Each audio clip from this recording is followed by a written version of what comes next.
digitaljamsessions.com. Hello, and welcome to this session. This is the VR Writers' Room Live, hosted in association with BAFTA Scotland. We are very proud today to be able to introduce to you our lovely esteemed panel. We're going to start on the very far end. We have Dave Cook from Card Shark Comics with us.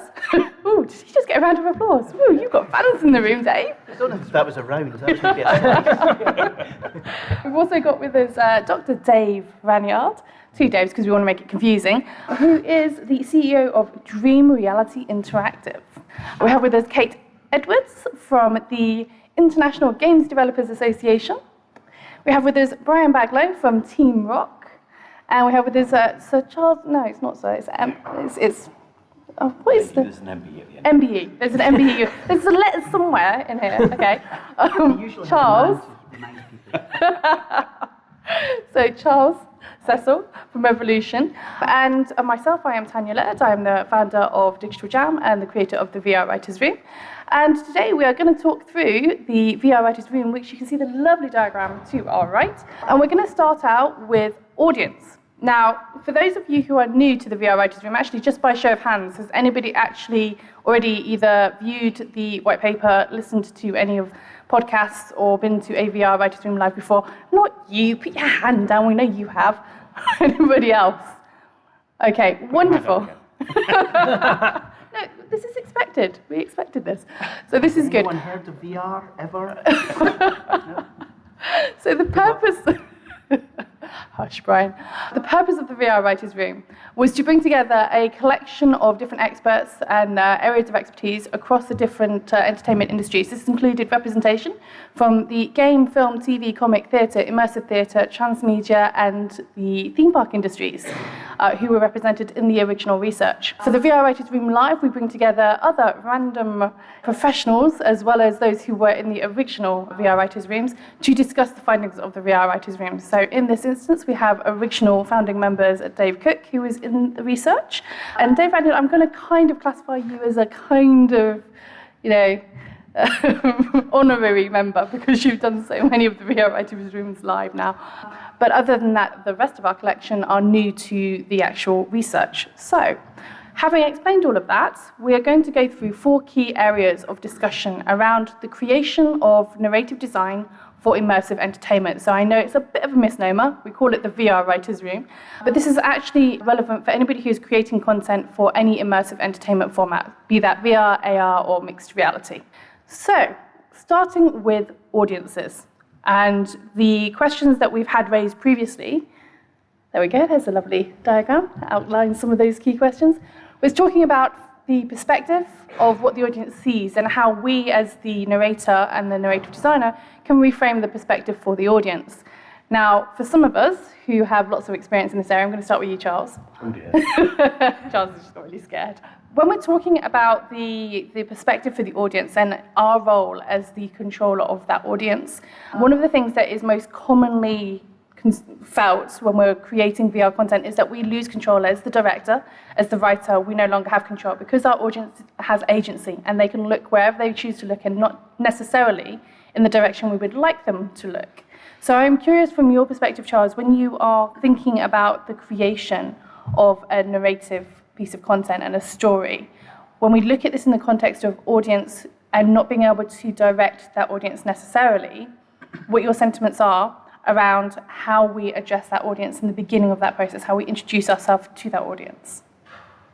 Okay, just to introduce myself, I write adventure games. We're best known for a game called Broken Sword, and before that, Beneath the Steel Sky. So I'm going to talk from an adventure perspective.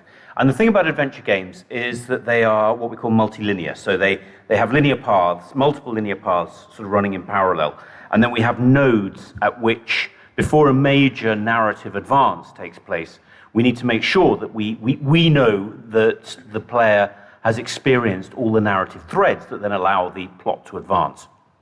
So to answer your question, what instinctively players will follow the path that makes the most sense, but they want to have the sense that actually they do have true agency.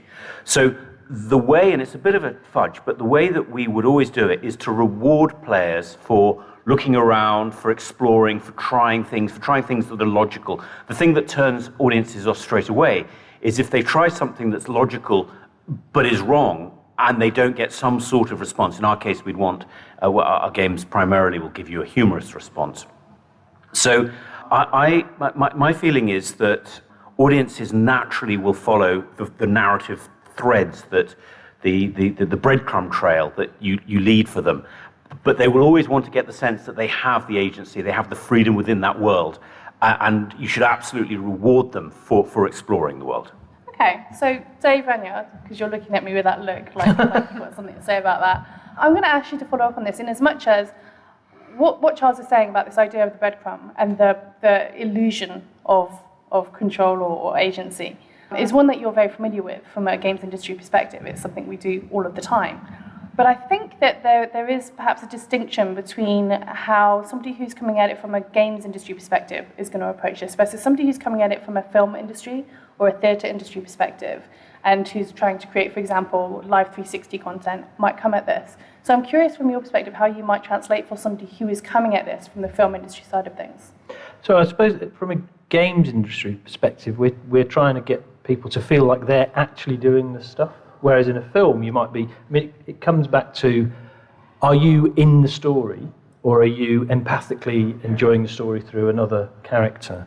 So this is one of the things that I found really interesting in VR, particularly, is, so in traditional games or film, you've got to kind of fall in love with the lead character. And, how many times have you seen a film and the lead character's been like clutching my fingernails off a cliff and actually you don't really care?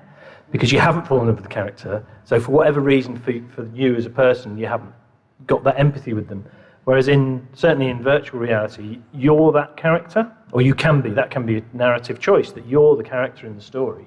So if you're literally falling off a cliff, it's your own biological response, which is a much more powerful tool as a designer or as a creative. So I think that's one of the things I would come at, is like that choice.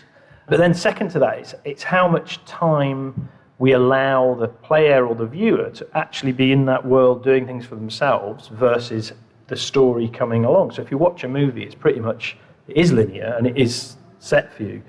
Some games, there's elements of that, and then you do stuff yourself. And I think that's quite interesting. And again, if you get into VR, you might be in what we'd call a cutscene in a game, but actually you can do stuff. So somebody's talking to you, and in a traditional game, you kind of sit back, letterboxes, it's like, oh, I'm in the movie bit now. Whereas actually in VR, they can be talking, you could still be picking things up and looking at them. So then for immersion, you actually want that character talking to you to respond a bit to what you're doing. So if somebody's telling you some stuff and you pick up a gun and point it at them, and they just carry on as if you haven't done that, that's going to break the immersion in terms of, well, it's not a very realistic response. But I think that's getting to quite an interesting position where you can start to do that. Hey, hang on a minute, and they kind of react to it, take the gun off you or something, and then carry on with the story. So one of the things that you're talking about there is this instant empathy. And I think it is one of the fundamental differences between the approach to creating narrative from a games industry perspective versus a film industry perspective or a theatre industry perspective, which is that in a movie, we have 90 minutes essentially to build empathy and create that relationship with the character and care by the time we get to the end of that film that, something world-ending is happening to them. Whereas in a game, we invest a certain period of time to create our avatar, to create that instant relationship, and then to be thrust into the action. And so there is an instant empathy that we gain when we're, engaging in gameplay.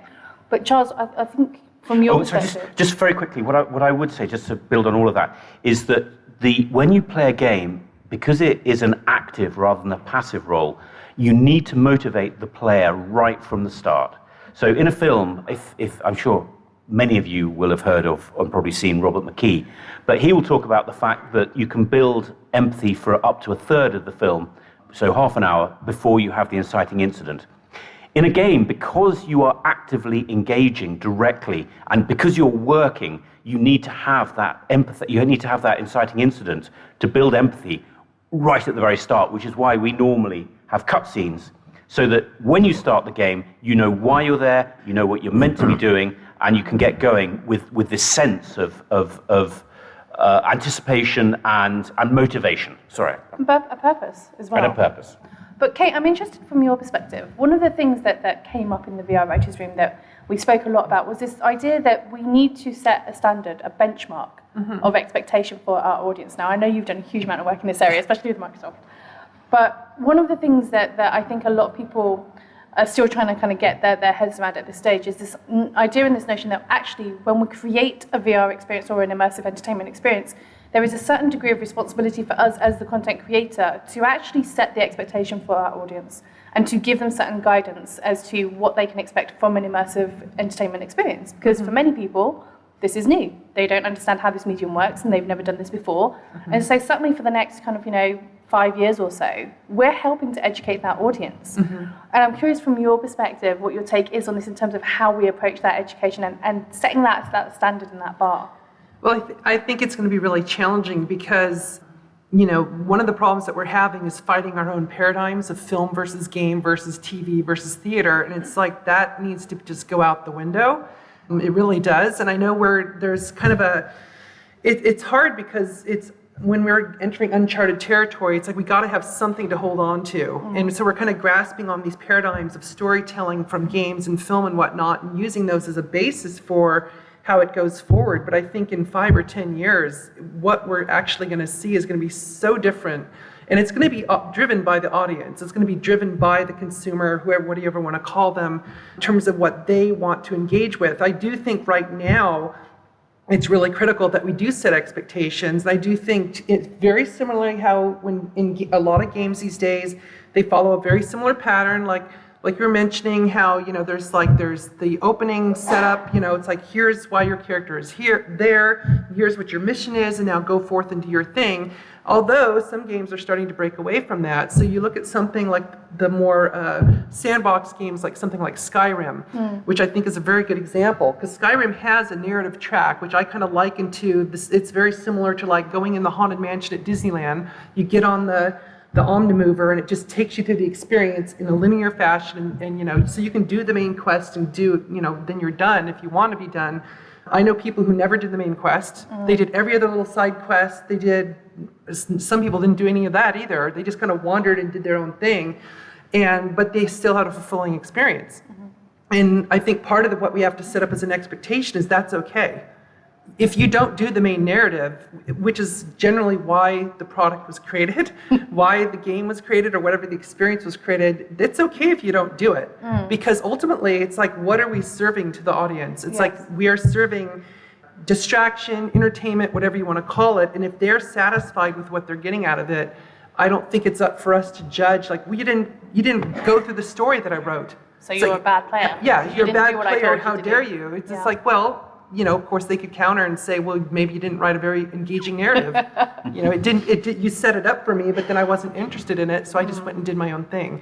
But I think in the short term, there is going to be a certain level, and I think we're still trying to figure out what exactly that's going to look like in VR, but kind of setting up, okay, this is what you do in this kind of experience, because I do think a lot of people, it's so nascent for so many people, we do have to provide a certain level of guidance. I think it's interesting what you're saying as well here in terms of the idea of new terminology or the fact that this is a new medium. There are so many people who are coming to, whether it's VR or AR or MR or whatever initials you want to give it people, but they are coming at this and they're saying, you know what, there is an expectation that there should be genres, there should be methodologies and processes and software available to make this stuff happen. And we forget that actually, when we think about this, if we look at the film industry, we started out with the steam engine coming at you in black and white. And it took about 100 years to get to, Avatar and where we are in terms of filmmaking. With games, we started out with Pong, and it took us a good chunk of years to get to The Last of Us. And yet with VR content creation, it's been around for maybe 30 years, and yet we somehow have the expectation that it will have created its own subgenres, its own methodology, its own terminology, and its own processes within the space of 30 years. And I'm not sure quite how we are thinking that it's going to magically do that in the space of 30 years. But what that does bring us to is this interesting shift in approach and attitude to what the audience needs and why they need it. And so one of the areas that we do discuss in the VR Writers' Room is this idea of actually preparing our audience for VR and preparing for fatigue, which isn't something that traditionally as a film writer, or even to a certain extent a game writer, you necessarily need to worry about. This idea that your audience will need preparation when they embark into an immersive universe of any sort.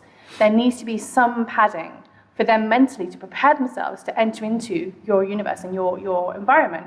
But there also needs to be opportunity for them to actually feel safe within that environment and to have a moment to be able to calmly step away from it all, which is kind of Resident Evil safe room mode, if you like, depending on what you're creating in VR. But I'm curious to hear from your perspective, Dave, and I mean Dave Cook at this stage, what your sentiment is on this in terms of this idea of needing to have that transitionary process and that transitionary mode, if you like, to prepare the audience as they enter and exit into this virtual or immersive environment. I think it's like so many other games out there that there's never one consistent pace and one consistent tone running throughout games. I've spoken with the guys who made Call of Duty before, and they have this process where it's like, basically it's like a timeline of the whole game. They have a level 1 moment, and then a level 2 moment, and a level 1, and then it ramps all the way up to 5, and there's a big chase sequence, and it kind of comes back down again. Because you can't be always on it, right? I mean, because that itself would start to become quite dull. But if you're talking about, sensory overload in VR, yeah, you probably do need a bit of a breather. I mean, the Resident Evil example is really good, actually, because when you find one of those rooms, you're kind of like, okay, I'm safe. Just, I can relax. I can run to the bathroom now. Exactly. So yeah, I play a lot of Dark Souls. Who here plays Dark Souls? Anyone? Why can't you pause that game? It's the most annoying thing ever. Like you're in the middle of a fight and you just want to go to the bathroom where the phone goes. And so yeah, I think you do need and I'm sure this is something that will creep out over time, right? Is the more studies are done on how players react when they're inside that VR world, how often do they need a break? I mean, Nintendo's quite good at popping up little alerts on the screen that says, you've been playing for an hour, maybe you'd like to take a 15-minute break or something. And some people might find that quite intrusive, like, oh, why you tell me how to play the game and what I should do with it. Yeah, I don't know. I guess it's something that will come out when there's more studies done, I suppose. How long can someone be in that world before it starts to take a toll and they need a bit of a break? And it's, like you say, games industry in the grand scheme of things is still an infant, compared to music and film, right? So we're only just going to learn more and more about this as it goes. We're scratching the surface, Okay. So, Brian, what's your sentiment on this in terms of this idea that from an audience perspective, we as the content creators need to decide on the degree of agency that the audience actually has? I think one of the biggest issues that we have, and it becomes clear the more discussions I see about VR, is that we have a fundamental disconnect between the different industries involved. Mm-hmm. Film and games are made in very different ways, and there are some fundamentals in that which I don't think we're even aware of as the content creators.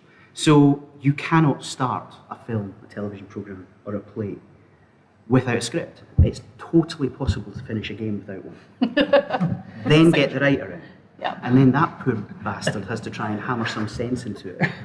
So, you can find an awful lot of problems just purely in terms of who you're dealing with when it comes to VR.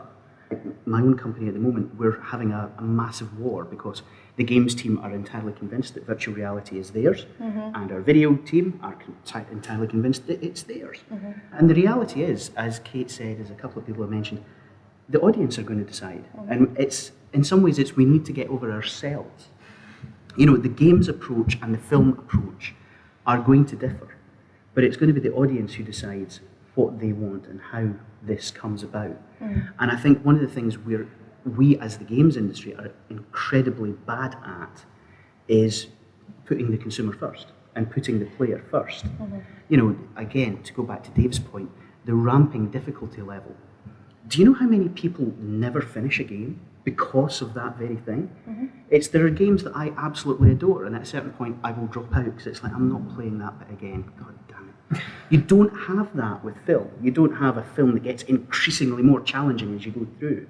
Comedians like Darryl O'Brien and anyone who's a gamer make jokes about this very thing, which is the film doesn't stop and then you've got to answer 5 questions before you get to watch the next chunk.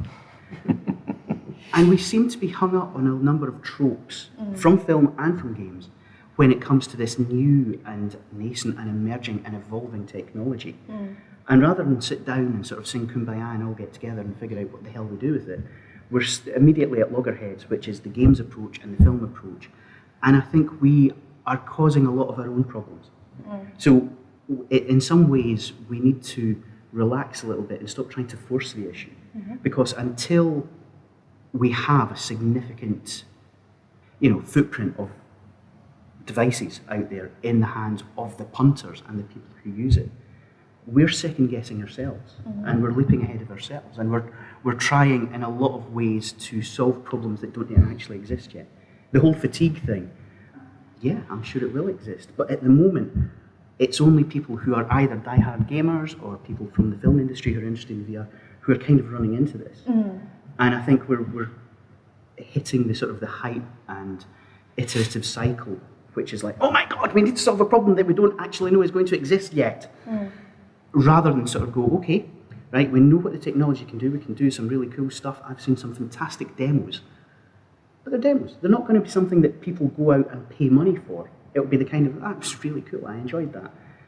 And from an industry point of view, as a geek, I'm totally interested in VR.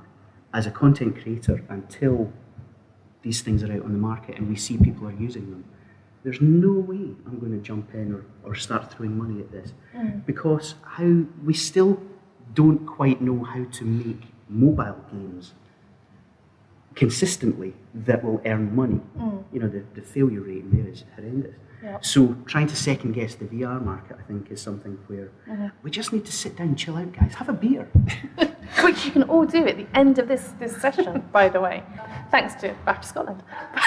Actually, what I wanted to ask you, Dave Ranyard, because you obviously have quite a lot of experience with Sony and what you guys were doing with PlayStation, I am curious to hear from your perspective whether or not you think that there is a certain degree of maybe anticipating issues or anticipating what the challenges will be, or whether or not you feel that, in terms of where Sony has been with this, that you've already faced some of those challenges. Well, I mean, I definitely think that the headsets that are coming out, Sony and Oculus 5 and the mobile ones, are good enough for consumers to use. I mean, but I think of it like, if you remember the very first mobile phones, right? These huge bricks. We kind of joke about the bricks, and how inconvenient they are to use to charge. You probably get an hour's life out of them. They're really expensive. You'd have to stand on the roof to get a signal. But people, the early adopters and so on would use them, and I think we're kind of there, to be honest. And look at what mobile phones, smartphones are now. I mean, they're amazing. It's basically a computer in your pocket. You can't live without one, blah, blah, blah. So I think we need to think of it like that. So they're fit for purpose, definitely, and there's some great experiences. But there's a lot to do. I mean, like the high-end sets are tethered, it's expensive, they're clunky on your head, those things. Now, you can get great experience. I think that the fatigue issue is a great example. I think we probably do need to tailor our content at this stage into chapters, but more because of the physicality of what you're strapping a big thing to your head. So if that was like putting some glasses on, forget it, doesn't matter, you could be there for hours. I mean, the trite answer to that thing is when they first invented the train, they said the human body couldn't go at more than 25 miles an hour. And they were right. I'm pretty sure most of us have been more than 25 miles an hour today, and every day of our lives. So I think that will be an issue that goes away. But in terms of creating a market, and we need to do the best we can. So I think of chaptering things up into convenient 20-minute blocks. So if you want to go on, you can happily go on, but also you've got a good save point and you've got a kind of natural mini conclusion after, say, 20 minutes, so that you can relax a bit. Okay. So, lovely slide person, would you be able to move us on to the next slide, please? Which should be world building. So, in the context of the original purpose, which is that we're focusing very much on narrative design and the creation of writing for VR or immersive entertainment, I want to talk through some of these issues that were kind of raised during the original VR Writers' Room. I'm going to start with you, Dave Cook, since you was there. You was one of the culprits. I want to talk about this kind of notion of the World Bible that was discussed and the importance and the focus of this World Bible. So why don't you throw it out there for us and explain to our lovely audience exactly what that means? Yeah, so it's one of these things where I always use this example when I'm talking to people about writing a script and creating a new world and whatnot. It's silly things like, you can't write a story where suddenly someone is trapped in a locked room, but maybe 5 issues of comics ago, you established they were a good lockpicker, right? Or they had a lockpicking kit in their pocket. Like, that just doesn't work, and that just immediately breaks your flow. Or, I think when you're coming up with a new world, you have to always question, oh, this thing happened, or this is like a rule in this world, and you have to think why, and you have to ask that question. Okay, well, why is that? And then just say why until basically it's bulletproof, and then you think that's a good idea. Otherwise, if there's holes in your world, people will start to read your comic or play your game and be like, well, that makes no sense because the guy could just kick down that door. But another one is it's like Call of Duty, right? I always go back to Call of Duty. I love it, but it's got a lot of sort of issues that are relevant to this, where your guy's trapped in the room and a bomb's about to go off, but there's a window there. Oh, you can't shoot it because the game designers, and climb out because the game designers have deemed it as like an invisible wall. It's just like, well, that's just completely immersion breaking. You want obviously you need boundaries, right, in games, but I think if it doesn't make sense in your world, that just breaks the flow and it breaks the believability and the immersion. And I think people are, I'd never underestimate the ability of an audience to pick holes in a story. And Batman should be Superman, Suicide Squad, right? Which I enjoyed, for the record. But let's not go there. Let's not go there. At the moment, because that didn't make sense. That narrative decision. That character did a stupid thing or said a stupid thing. The people notice these things, right? And you can't really pull the wool over their eyes. If people love your an IP so much, they will scrutinize it a lot. So I think you need this Bible to explain why the world is in the way it is, why people act a certain way. If someone's because I'm writing a fantasy comic at the moment, the first issue's out, but I'm starting to think ahead now. So we've established the character. One character is a mage, for example, and he's got these magical powers. He's really powerful. So I need to not box him into a situation where it's like, oh, well, he could just use a magic blast to take that guy's head off and win, or he could get out of that situation using this magic skill that we've established. You need to think, what are the parameters? How powerful is this guy? What's his weaknesses? What's the limitations? You can't have... That's one reason I actually don't like Superman as a character, to be fair, because he is so powerful. He's so powerful. He's got weaknesses, and the writers do a good job of... Kryptonite. Kryptonite, yeah. Okay, so geeking out in the end is going on. I'm going to move to you, Kate. What I want to talk about is the fact that actually a lot of what David's saying is obviously covered in that slide. You've literally covered every point. Thanks, Dave. Good value from Dave. Good value. But this notion that actually, when we talk about the creation of a world environment or a universe within an immersive entertainment environment, one of the reasons why we're focusing so much on this idea of world building and establishing this universe and establishing the rules of this universe is because ultimately, when we are in a fully immersive, engaged universe, and so by that I mean true VR, anything that we do has impact. It has resounding impact. It's like the pebble dropping into the pond and the ripple effect that we see that happens after that. When you do something in this game, it's not just a case of I walk into an environment, I speak to that person, I walk away and nothing happens. It actually is something that, I have that conversation, that character then has a conversation with another character, and maybe that piece of information comes up further down the line through a completely different character, but that character had interaction with other characters that have, somehow had an interaction. And so we suddenly have this kind of ripple cascade effect that we wouldn't normally have to worry about. And so actually, when we're creating for VR or an immersive entertainment medium, suddenly we actually have to become more of a transmedia storyteller. We have to actually be much more complex about the way that we think about how this universe exists and what the ground rules are for that universe. If there's gravity in this universe, then it needs to be consistent gravity across the entirety of that universe. I'm curious from your perspective, obviously you've dealt with a lot of franchises who have had, these kind of challenges and these kind of questions that have been raised about, how do we lay this all out for the audience to understand what these ground rules are. And given that this is probably quite a new challenge for certainly most people in this room, I'm going to make a broad sweeping assumption. What would you say to people who are coming at this for the first time and trying to understand why they need to create this benchmark? Well, I think, this is kind of up my alley. I'm actually giving a talk tomorrow at GDC Europe called The Geographer's Guide to World Building, because that's my background as a geographer working in the game industry for over 20 years. Like geographers and cartographers, which I was a cartographer at one point, that's exactly what we do. We build worlds. We look at the world as it exists, and we basically generalize it, categorize it, think about the systems that exist. And I think the first thing that I would recommend to people who are going to be building worlds, the story Bible is essential for the narrative aspect, but I think even before you get to the story Bible, you need to have a sense of how worlds work. And so one of the biggest things that I've had to do in my career in the game industry, when I've worked on all these different franchises, whether it's real world-based games or whether it's a fantasy world-based game, is help educate the developers on different interconnectivity of systems. And one of the biggest points that I often have to educate them on is on the notion of logical consistency. And so a lot of the worlds, when they lack logical consistency, which is kind of like what you were pointing at about like gravity needs to work the same everywhere, well, unless you have a good reason for it not to. You know, so you can always have exceptions, you can always have anomalies, but the anomalies should have a logical reason to exist within the world.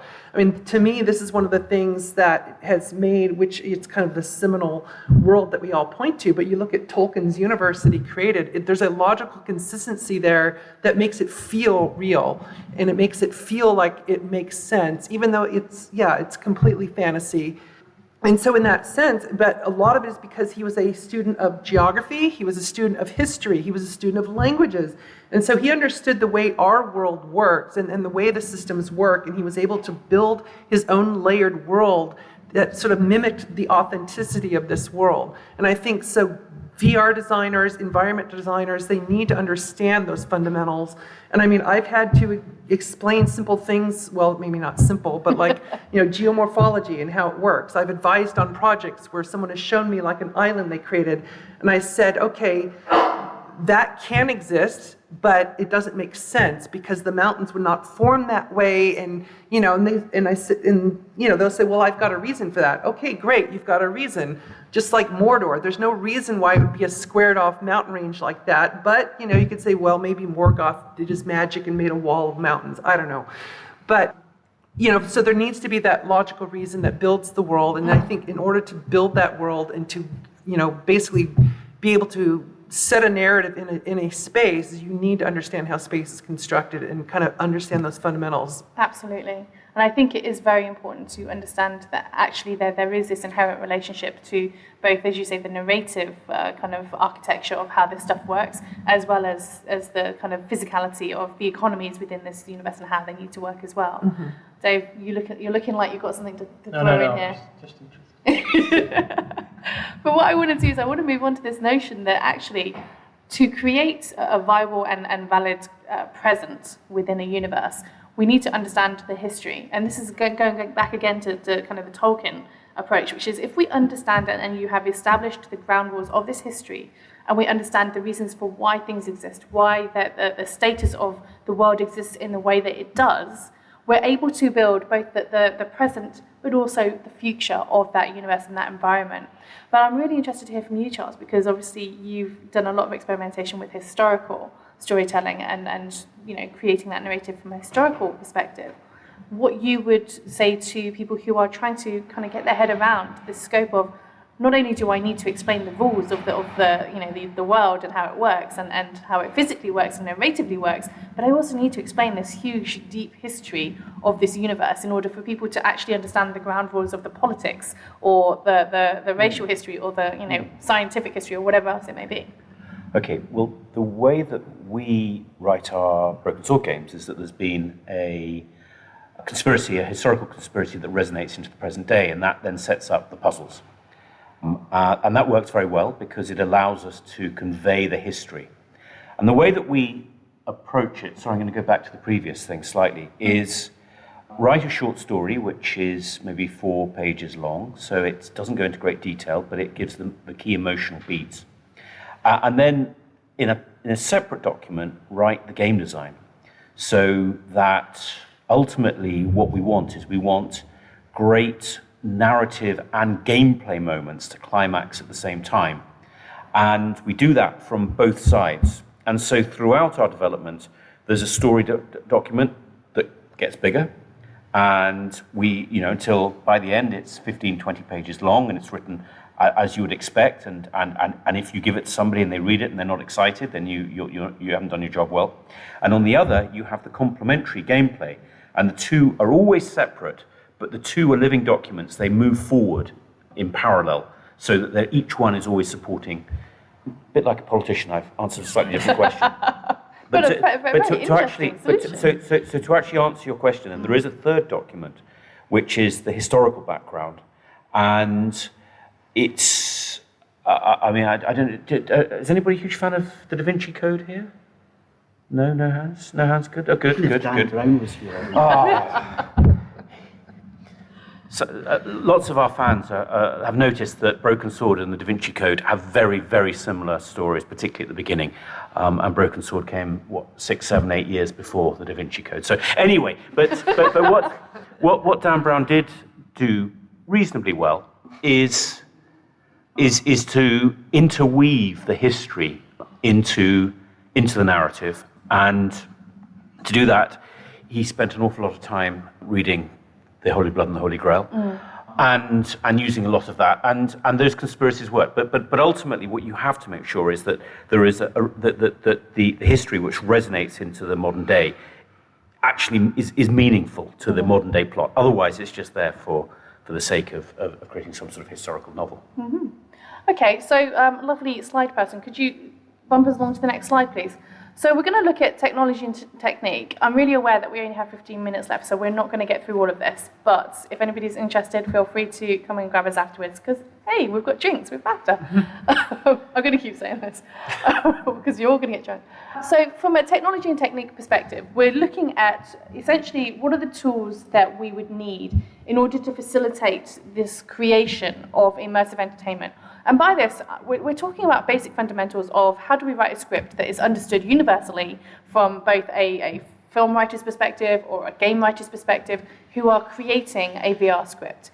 And really great examples of this is somebody using Final Draft and opening with, we open on, we see this, we see that. It's like, no, you don't, because it's VR, and we can't assume that our audience can see what you want them to see and is in your frame, because we don't have a frame anymore.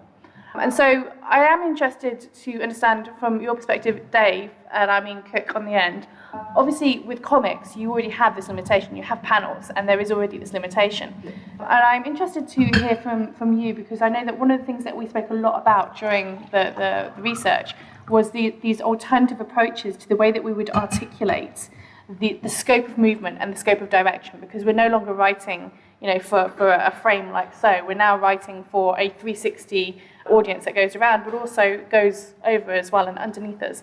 So I want to hear your thoughts on this. It's an interesting one, yeah, because there's a lot of games like things like Amnesia and Soma, for example, where I was replaying Soma recently, actually. I don't know if anyone's played it, but I was kind of walking around, kind of looking around, and then all I heard was this like audio cue, like a jump scare and something happening behind me, and I was like, oh, I missed that, right? So I think that's kind of what we're talking about here is, right, if you can look around everywhere and you have this free autonomy to move wherever you want, you are going to miss things, right? Or you're not going to get the experience that the creator intended. But yeah, with comics, it's like, we see from this angle that these two people are standing here, one in the foreground, one in the background, they're doing X, Y, Z, establishing some objects, for example. And that's rigid, right? That's static. But yeah, I mean, we had this notion, I think, in one of the sessions of reining people in and keeping it on rails for some bits, and then having like little pockets, like nodes almost, where you can, like areas where you can walk around and observe things. I mean, has anyone here played Uncharted 4 on PS4? That's a low amount of people. It's a good game. But there's this, and not to spoil it, there's a bit towards the end where you basically are given this space, this like sandbox where you can walk around.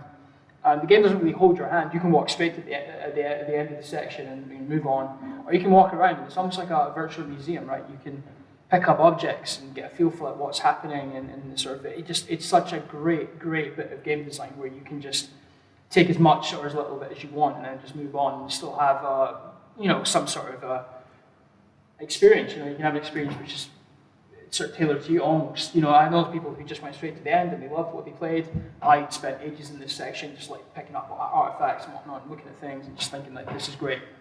So I think that's maybe one way to do it, almost take that sort of virtual museum approach where you can interact with things and get the story. But I think one of the conclusions, every time we spoke about this on the podcast, I think it just blows my mind, like having to comprehend what that looks like, this form of storytelling that encompasses all of this in a way that everyone's happy.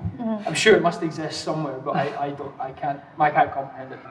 Well, the interesting thing is that this software and these technologies and techniques do exist. They just don't exist in film or game, which is, again, another great reason why we need to be looking outside of our own existing industries, look towards other industries. So planetariums and astrological industry have been doing this for a very long time in terms of articulating what goes on in a full, 360 round. The immersive theatre industries have, for a long time, had to be able to articulate, the difference of direction of what is happening action-wise, because it's no longer a flat, a straight stage. It's actually a full immersive stage that actors are moving through. But this does bring me to another interesting point that we did cover in this, which is that the fact that actually performance for immersive entertainment, whether that is VR or AR or whatever it may end up being, from an artist's perspective, and by that I mean an actor, is actually a completely different technique. It's a completely different performance technique that does need to be considered. There's going to need to be some re-education and a little bit of shifting in the way that people approach this, because it's not really something that a traditional TV or film actor is necessarily going to have the experience for. It's maybe something that a motion capture artist might have a little bit of a better understanding for, but actually the immersive theatre industry probably have the talent that is closest to understanding this, because they are used to the idea of not just multiple directional acting and interaction with the audience and allowing the audience to have impact on the outcomes, but the fact that they actually have to memorize and learn multiple sets of stories and multiple outcomes just within the scope of the immersive theatre that they're learning. I'm interested to hear from you on this one, Brian, what your thoughts are in terms of alternative approaches to performance and performance art. If you want a fantastic example of how performers from the screen industries can have a huge problem when it comes to games, go on YouTube and check out Christopher Walken's performance in Ripper. I use this in a class that I teach where I talk to screenwriters. And nobody can actually believe that an actor with so much experience can be so awful. And I do mean awful. I think, this comes back to the issue of the fundamental disconnect. And we do have a whole variety of different industries that are now trying to anticipate the opportunities which are opening up through virtual reality and through the immersive entertainment media that are emerging. One of the issues that we have is that I believe, again, it comes back to the approach. Film directors are used to looking for a very specific performance. When you drop that same activity into an interactive experience, it can fundamentally change. And interactive theatre's an interesting one, because when you look at that within the confines of virtual reality, you can end up breaking the consistency. You can end up creating a scene, let's say, that simply doesn't work. So I think it comes back to the whole idea of consistency and the actual vision holder, whether that's a director or a designer, whatever this role is, the person who has the creative vision for the project is going to have to be technically aware and creatively aware. And that's something that I think we are going to have to figure out fairly quickly. Because at the moment, the different approaches from all of the different sectors that you've mentioned clash. Because, even when it comes to film, the vision holder for film is the director, for games it's the designer. It's all about this unified or possibly terminology. the producer. But I think it comes back to exactly what Kate was saying. It's the term I use is a story architect or a world architect. Because it's not all about just delivering lines. It's not about parroting a script, whatever tools you use. It's how do you actually deliver the narrative? How do you bring in the story arc that is actually makes use of the technology that's available? And again, I don't think we're there yet. Which is why so many of the cool things in the demos are experiences rather than stories. Yes. And forgive me for doing bunny ears. But, if you want to stand on top of Everest and feel sick, great. But we're not quite at Pride and Prejudice yet. We're not even at Pride and Prejudice and Zombies yet. So. Okay, So, lovely slide person. Can we go to the last slide? So I'm not going to talk through this last slide, but I'm aware that some people are taking photos of the slides, so I'm going to make sure that goes up there so you can actually take a photo if you want. But what I am going to do is open it to questions. So if anybody does have a question, please do direct it at our lovely esteemed panel. At the back there, we have a question. Do we have any microphones? Oh, good. Microphone is on the way to you, young man. Will we just have questions somebody was done in the script applies how you get news companies which are very good at protecting their IP, film companies which are very good at protecting their IP to work together. I suppose having all these rights language in between where it's very difficult. So we've got news companies like ban movies, they're bad news from films. I was just wondering what your thoughts would be on that because it's related to how Brian's desperate to say something. Yeah, I have a huge issue with this. It comes down to licensing, and licensing intellectual property. So it's not an actual creative collaboration. It's down to you've got IP that we want to exploit or vice versa, which is why, the Doom movie sucked so hard and why pretty much every film adaptation, Electronic Arts, was basically the same engine. Lord of the Rings and James Bond and Harry Potter were the same game. Let's be absolutely honest. But we don't have these collaborations. But I think that there is a path forwards in this, which I will cover in a moment, but I know Charles has got something to say too. All I'd like to add is that I think we need to be aware, going back to what we said earlier about the core differences, and the empathy is one. So in a game, you don't have time to create empathy. So licenses should work very well. So if you, notwithstanding what Brian's just said, so, if you're playing Harry Potter... Oh, they can work. Yeah. If you're playing Harry Potter, then you don't need, as a games designer, you don't need to create the empathetic relationship because it comes forward. The reason that it doesn't work in reverse is because our characters have to be created or presented to the audience pretty quickly, and that means that they often don't have the depth that would be expected from a movie. And that's... there are some exceptions, but you look at Tomb Raider, and if it wasn't for Angelina, that would have sucked too. She was just magnificent. So she took a pretty mediocre script and turned it into a great movie, but there are very few examples. And I think it's because of the structural differences between the interactive experience and a passive experience. And also, the reason for doing licensing is primarily financial. Yes. It's not a creative... It's not a creative relationship. Yeah. But in direct answer to your question, sorry, what was your name? Steve. In answer to your question, Steve, from a VR and immersive entertainment perspective, I think what you're going to start seeing is more people negotiating for the entire franchise rights so that they have the opportunity to develop immersive entertainment solutions within the context of the wider franchise, because immersive entertainment is not a standalone solution. It is not a standalone medium at this stage, and somebody who's doing VR just for VR's sake is either A, really ignorant, or B, just got a lot of money to waste, because it's not really a plausible way of actually delivering VR at this point in time. Can I just add, I think a company that does this very well is Telltale Games, because some of their games are better than others, but don't play Jurassic Park. Terrible. But The Walking Dead is a good example, Game of Thrones as well, because they weren't based on... They had the name of the IP, they were set within that world with the world's rules, so there's a connection to the audience member, right? If you're a fan of Game of Thrones, yeah, of course you're going to buy it, right? But they got around the whole... you can't really change up the rules of an IP too much if it's an established character. You can't kill off Harry Potter in a Harry Potter game, right?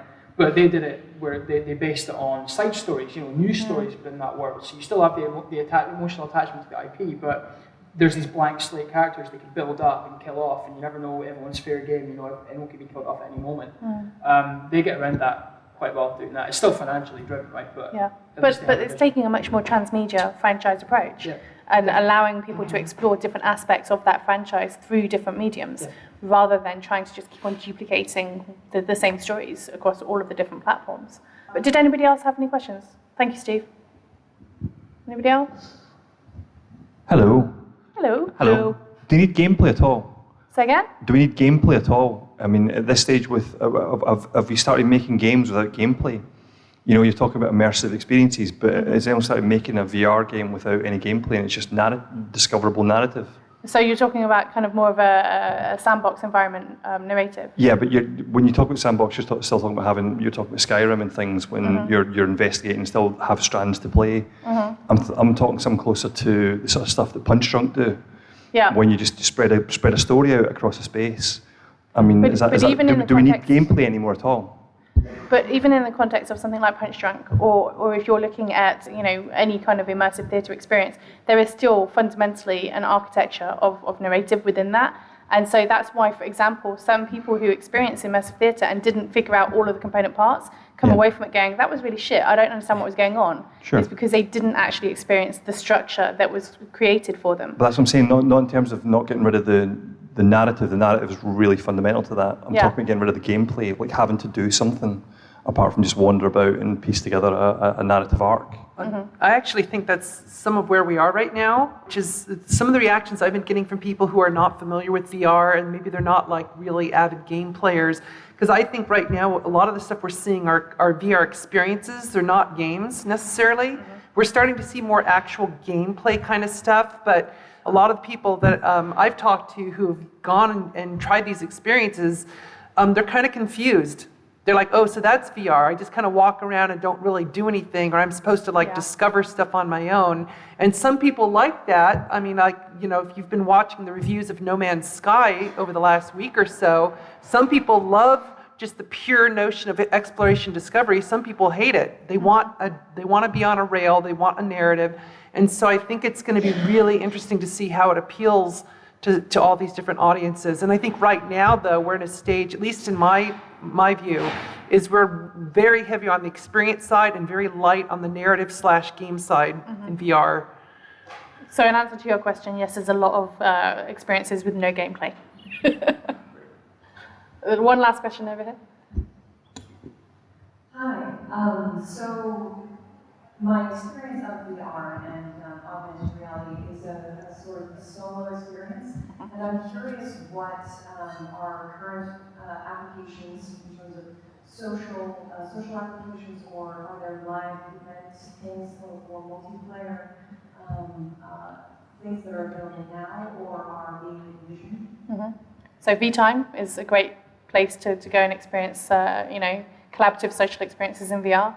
Alt VR is also another kind of persistent virtual world that you can go explore. I actually think that this is probably the most useful part of VR for gaming VR is, so multiplayer for traditional games is huge, right? Because basically, by playing with your friends, you can play the same game and it's different every time. Yep. You know, whether people are playing FIFA or Call of Duty multiplayer. And for me, the promise of VR is to go somewhere. Right, so one of the examples I use, I've often shown a video of my mum being attacked by a shark in VR. And actually my son, who's down here, did it at the same time. There he is, waving. And it was a social experience for all of us, because my mum didn't want to go and do that as a solo experience, come out and never talk about it. She talked about it while she was in there, and that afternoon and evening as well, and so did Eddie. And actually, that for me, that made me realise what a great opportunity social VR is. And I think that the real dream is to go somewhere with your friends, do something really cool. That for me is what VR will become, and I think that will be the draw, because as human beings we want to connect with other people, and to do it in a cool place, doing something that you couldn't do in the real world. And there are people who are developing these experiences already. So if you look at things like zero latency, it's a warehouse experience. Think of it's kind of like Laser Quest back in the day. You stick the backpack on with a supercomputer, you put your headset on, you've got your gun, and you're basically shooting zombies. But you're playing that game with other players, so you can have between 6 to 8 players in that environment with you, and you're playing with your mates, and you're in a big warehouse basically chasing invisible zombies, which is great. But people are already experimenting with that, and I think that Dave's right in as much as the next kind of big exploration for VR and immersive entertainment is going to be this collaborative and social experience that people are going to want to not just turn up and be on some beautiful beach somewhere the other side of the world. They're going to want to do that and be able to connect with other people who are not in the same room with them but somewhere else in the world in a third-party environment. So I Just do going back think, to licensing as well, we touched on that, but there's the new Star Trek one that's coming Yeah. out. Yeah. for That's a great PS4, example. Which is like you're on the bridge of the Enterprise, and you and all your mates or multiplayer people can walk around and be crew members on the ship, which is so but you cool. all need to work together in order to actually function and fly the ship. Yeah. So, you've got more, maybe 4 or 5 people all working their consoles, within that same collaborative environment. But if you didn't have everybody doing the right thing, then the ship wouldn't be moving forward. So, these are great examples of people who are already experimenting with that kind of social collaborative play. But guys and girls, I want to thank you all for joining us today on this VR Writers' Room Live. You have been listening to Dave Cook, Dave Ranyard, Kate Edwards, Brian Baglow, and Charles Cecile. Thank you so much for joining us, and do join us for drinks.